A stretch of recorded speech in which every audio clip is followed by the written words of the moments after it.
I say a prayer every night. Whatever I do, I'll get it right.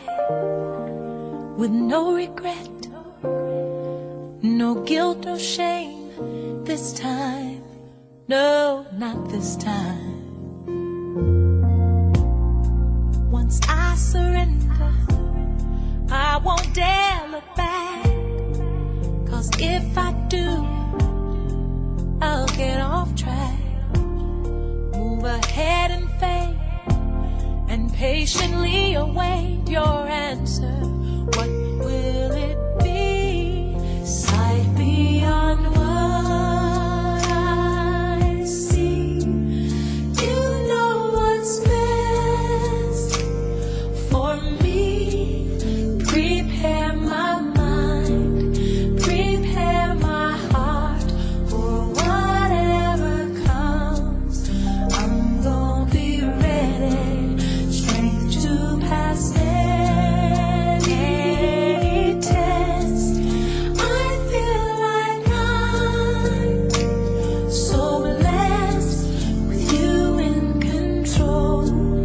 I can't go wrong, 'cause I always Good morning, family. Good morning. This is Cynthia A. Johnson. You're listening to 15 Minutes of Politics. We have one issue that we're going to address today, this morning, and that is in regards to the carjacking situation that happened a couple days ago.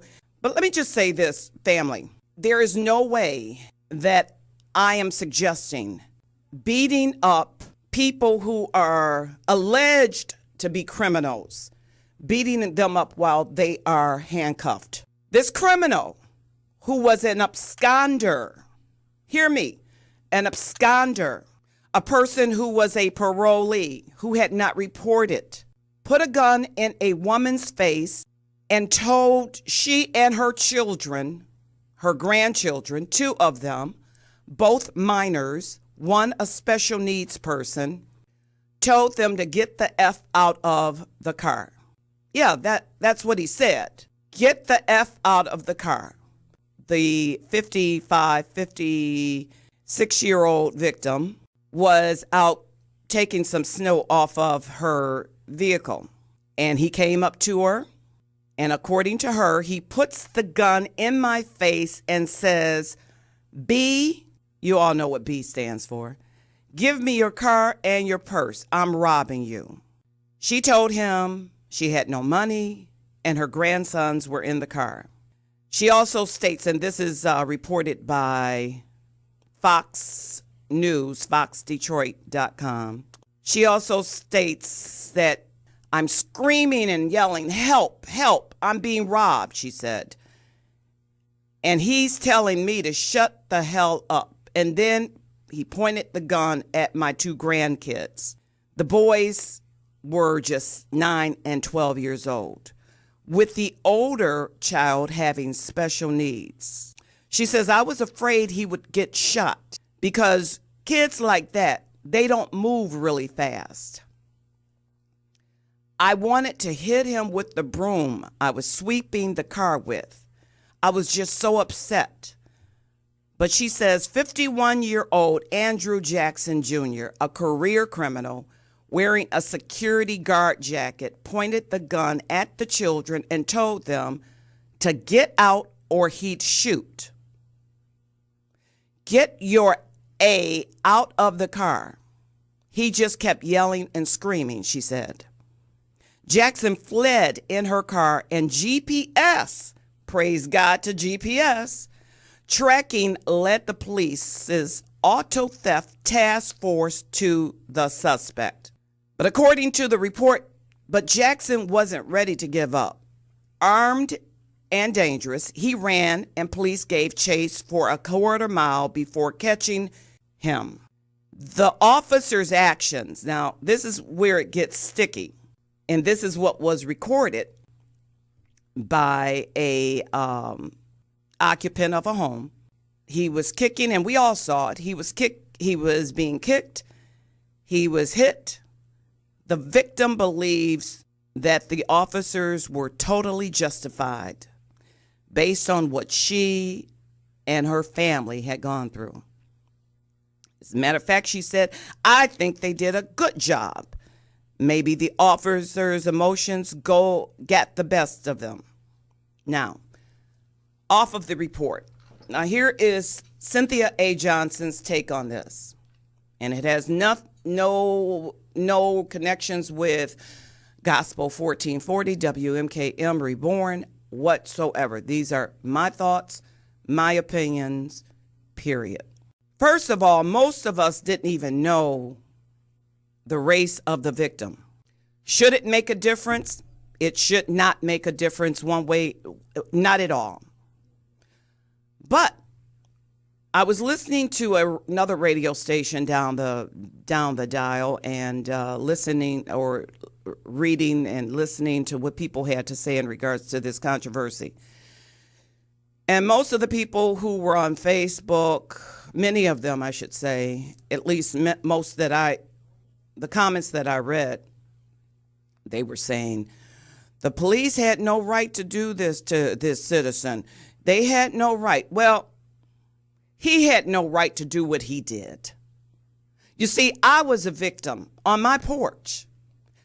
I was held at gunpoint by 3 criminals under the age of 21. And I just wish that these police officers were right there for me.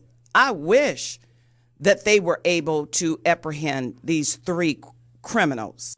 It is my opinion that it has, regardless of the race, when you decide that you are going to do something so heinous as this, as to rob a person at gunpoint. And yes, I know they cuffed him, but don't you all think that, praise God, they didn't kill him? Isn't it a praise God report that the woman didn't have a gun and she didn't kill him? It is my opinion that this guy is lucky that all he got was a good beating. And now that's just my opinion. We don't know what happened prior to him being cuffed. We don't know what happened prior to this woman taping this situation. And I'm thankful that she did tape it. But we don't know what happened. This guy had a gun on him. Some people say, well, he was cuffed, so he couldn't have reached for the gun. Excuse me, a cuffed person can do a whole lot of things. So again, we don't know if he was reaching for a gun. We don't know. But what we do know is that a victim, 3 people were victims. They were forced to get out of their car in sub-degree temperature. And don't say that this is another Michael Brown situation, because it is not.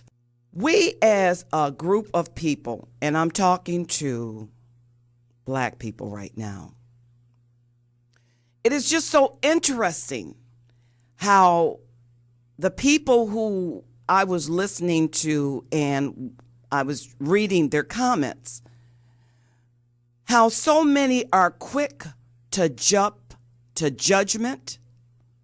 And because these officers were white, that they were being vilified. They were heroes, in my opinion. Let's think more about the victims as opposed to the perpetrators. You see, when you do something, anything, there is going to be a consequence. And the consequences may not be what you want them to be. Did these officers just cross the line a little bit? Perhaps. But they definitely shouldn't be fired. They should not be fired. As a matter of fact, they should be given medals, Should they be, should the case be investigated? I say, yeah, it should be. We should find out, I don't know what they need to do to investigate it, but there should be some kind of investigation. But after the investigation is over with, let's celebrate them, because this criminal was finally caught. Now, he will definitely go back to prison where he deserves to be. And then there are some people say, well, the police have put him in a situation where he may be able to sue and the case may be dropped. I pray and hope not. So that's my take on the carjacking situation. I praise God that the victims were not hurt. Thank you for listening to Cynthia A. Johnson's Thoughts. This is 15 Minutes of Politics. You're listening to Gospel 1440 WMKM Reborn. God bless you, and I'll see you next Thursday. But of course, you know, Stand Up Now comes on every Saturday and Sunday mornings from 1 a.m. to 2 a.m. And then on Tuesdays from 10:30 a.m. to 11 a.m. God bless you. Thank you.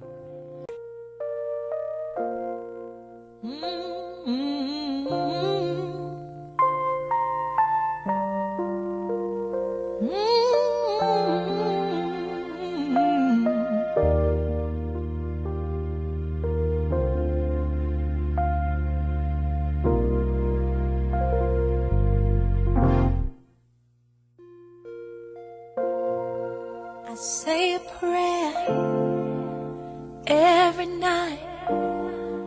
Whatever I do, I'll get it right. With no regret, no guilt, no shame this time. No, not this time. Once I surrender, I won't dare look back.